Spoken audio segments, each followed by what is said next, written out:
The roar of motorcycles echoed through the dense forest as two terrified young women stumbled over uneven ground, their breaths ragged and their faces streaked with tears.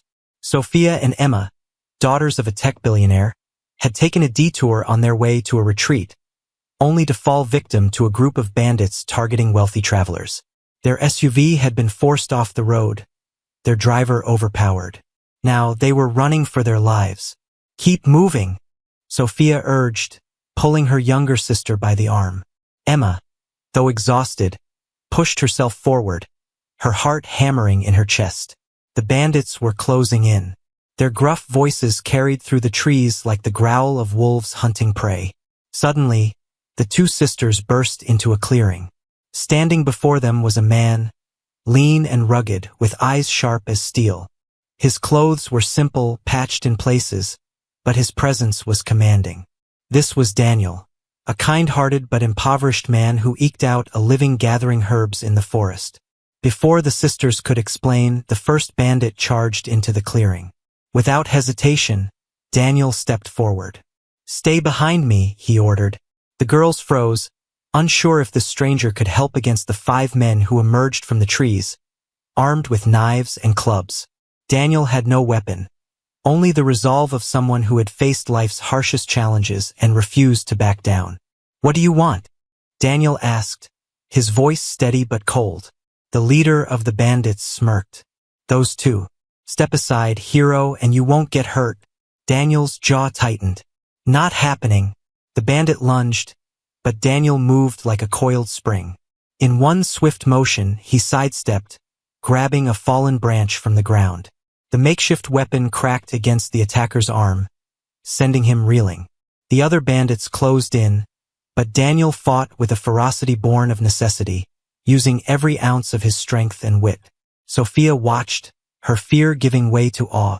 There was something magnetic about this man, his courage, his selflessness. Her heart raced, not just from the danger, but from something she couldn't yet name. As the fight raged, Daniel sustained cuts and bruises, but he refused to yield. His determination unnerved the bandits.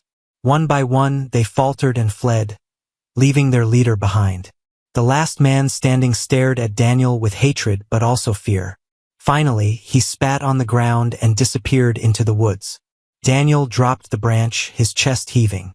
"Are you two all right?" he asked, turning to the sisters. Sophia stepped forward, her voice trembling. You saved our lives." "Thank you." Emma nodded, tears streaming down her face. "We thought we were going to die." Daniel offered a faint smile. "You're safe now. Let's get you out of here." Daniel led the sisters through the dense forest, retracing his mental map of trails and hidden paths he had learned over years of foraging. As the adrenaline of the fight faded, pain surged through his body. His shirt, tattered and smeared with dirt and blood, stuck to a gash on his side, but he pressed on, unwilling to slow down. Sophia noticed his labored breathing and reached out to steady him. "You're hurt," she said, her voice heavy with concern. "It's nothing," Daniel replied, his tone firm but kind. "We need to get you two to safety first." Emma looked over her shoulder, fear still evident in her eyes. "What if they come back?" "They won't," Daniel assured her, though he tightened his grip on the branch he still carried, just in case. After what felt like hours, they emerged onto a dirt road. The sisters' SUV sat abandoned nearby, its windows shattered, but the vehicle itself was intact. Daniel inspected it quickly, finding the keys still in the ignition. "You're lucky they didn't take this," he said, opening the door for them. Sophia hesitated, turning to him. "What about you? You're coming with us, right?" Daniel shook his head. "This is where we part ways. You'll be fine from here." Sophia's eyes widened in disbelief. "You can't just walk away. You're bleeding. At least let us take you to a doctor." "I'll be all right," Daniel said, stepping back. "Just drive. Get somewhere safe." Sophia opened her mouth to protest, but Emma tugged at her arm. "Sophia, let's go. Please." Reluctantly, Sophia climbed into the SUV. As the engine roared to life, she leaned out of the window. "Thank you, Daniel. I won't forget this." He nodded, watching as the vehicle disappeared down the road. Only then did he allow himself to collapse onto the grass, exhaustion overtaking him. Meanwhile, back at their father's sprawling mansion, the sisters burst through the doors, frantic and shaken. Their father, Richard Belmont, a towering man with a commanding presence, rose from his armchair, his face etched with worry. "Where have you been?" he demanded, rushing to embrace them. "I've had the police searching everywhere." Sophia and Emma recounted the harrowing events, from the bandits to the mysterious man who had saved them. Richard listened, his expression darkening with every detail. "He saved us, Dad," Sophia said, her voice trembling. "If it weren't for him, we'd be dead." "Who is this man?" Richard asked. "What's his name?" "Daniel," Sophia replied.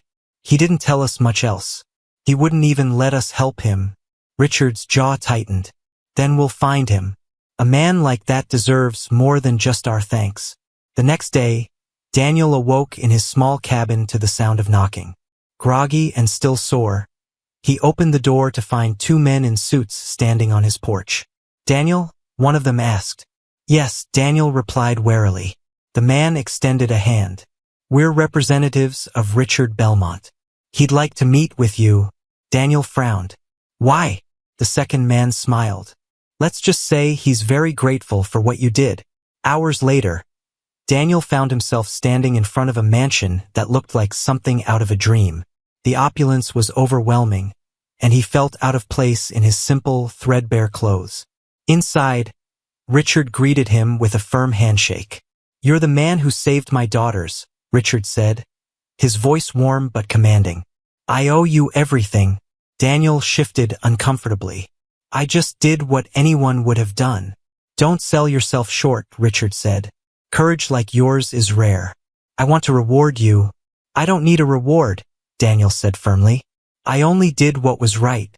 Before Richard could respond, Sophia entered the room. She froze when she saw Daniel, her heart skipping a beat. He looked different here, still rugged but somehow more vulnerable. Their eyes met, and an unspoken connection passed between them. "Daniel," she said softly, stepping forward. "You came." He nodded. "Your father insisted."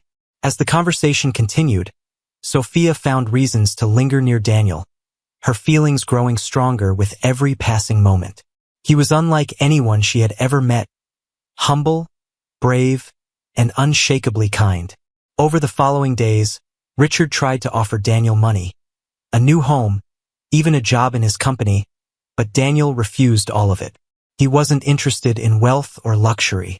What he couldn't refuse, however, was Sophia's presence. She sought him out constantly, drawn to his quiet strength and the warmth in his eyes. One evening, as they walked together in the mansion's sprawling gardens, Sophia finally confessed her feelings. "I can't stop thinking about you," she said, her voice trembling. "You're the kind of man I've been searching for my whole life." Daniel stopped, his heart pounding. "Sophia, I'm not." "Don't," she interrupted, placing a hand on his chest. "Don't tell me you're not good enough. You've already proven you are." Tears welled in Daniel's eyes, the weight of his struggles momentarily lifting. For the first time in years, he allowed himself to believe that happiness might be within reach.